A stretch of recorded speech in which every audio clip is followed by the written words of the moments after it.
Okay, we hope this comes out pretty good. Basically, this is the new software update that just happened recently with Nest, and you may not have even known it, but it happened. So I'm gonna jog around. The icon's still about the same, but I'm gonna change it from the heater to the air condition. And here we go.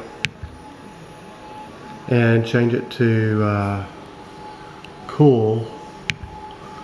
And let's make it a little bit cooler. So basically that's how it looks now. It's a little bit different.